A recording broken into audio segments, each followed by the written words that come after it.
et que ceci ne soit pas une cause d'orgueil, de fierté et de moquerie sur autrui. Et si tu ne réussis pas, alors patiente, ceci est une épreuve. Et sache que tu pourras te rattraper. Également, sache que dans ces examens, il y a vraiment un signe pour ceux qui réfléchissent. Il y a un examen très grand, il y a un examen important qui se répète chaque heure sur chaque musulman et chaque musulmane. Cet examen concerne ton devoir vis-à-vis d'Allah Azza wa Jal. Allah subhanahu wa ta'ala a des ordres vis-à-vis de toi. Allah Jalla wa ala a des interdictions vis-à-vis de toi. As-tu accompli les ordres d'Allah? Tu dois t'interroger, c'est un examen que tu passes chaque instant. As-tu délaissé les péchés d'Allah? C'est un examen, tu dois y réfléchir à chaque instant. As-tu remercié les bienfaits d'Allah? C'est un examen que tu dois penser à chaque instant. As-tu patienté sur les épreuves? C'est un examen que tu dois penser à chaque instant. Et parmi la grâce et la miséricorde et la douceur et la clémence de notre Seigneur, c'est que les questions qui nous seront posées dans notre tombe, ils sont déjà mentionnés. Le prophète sallallahu alayhi wa sallam nous a mentionné que chaque homme, lorsqu'il sera enterré dans sa tombe, un ange, deux anges viendront à lui et l'interrogeront: qui est ton Dieu, quel est ton prophète et quelle est ta religion? Quant aux musulmans, aux croyants, il dira: mon Dieu c'est Allah et mon prophète c'est Mohammed et ma religion c'est l'islam. Alors sa tombe lui sera élargie à l'horizon de la vue et les anges de la miséricorde descendront sur sa tombe en prenant son âme avec délicatesse et remonteront vers le ciel. Et Allah Jalla wa ala dira: an sadaqa abdi fa'aiduhu ila al-ard. Mon serviteur a dit vrai, faites-le retourner sur cette terre. C'est de là que je l'ai créé et c'est de là que je vais le retourner et c'est de là que je le ressusciterai une nouvelle fois. Sachez qu'il y a un grand examen qui nous attend. Alors, prenons exemple.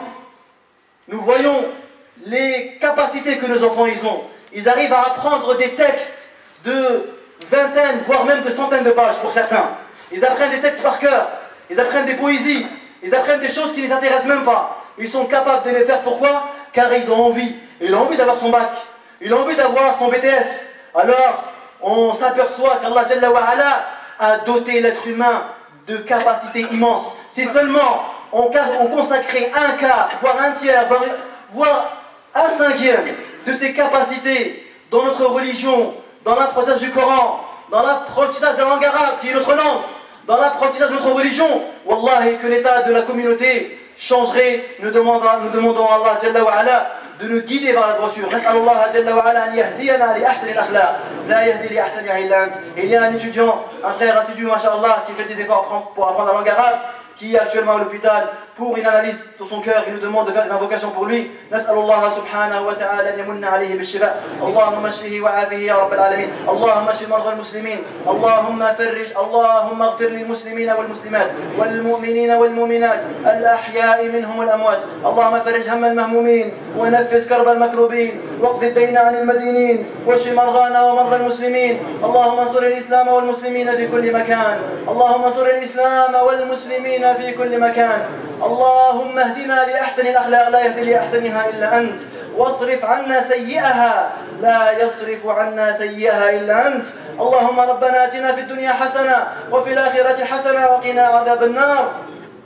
اللهم إنا نسألك من الخير كله عاجله وآجله ما علمنا منه وما لم نعلم ونعوذ بك من الشر كله عاجله وآجله ما علمنا منه وما لم نعلم. عباد الله، إن الله جل وعلا أمركم بأمر عظيم. يقول الله جل وعلا: إن الله وملائكته يصلون على النبي يا أيها الذين آمنوا صلوا عليه وسلموا تسليما. اللهم صل على محمد وعلى آل محمد كما صليت على إبراهيم وعلى آل إبراهيم في العالمين إنك حميد مجيد.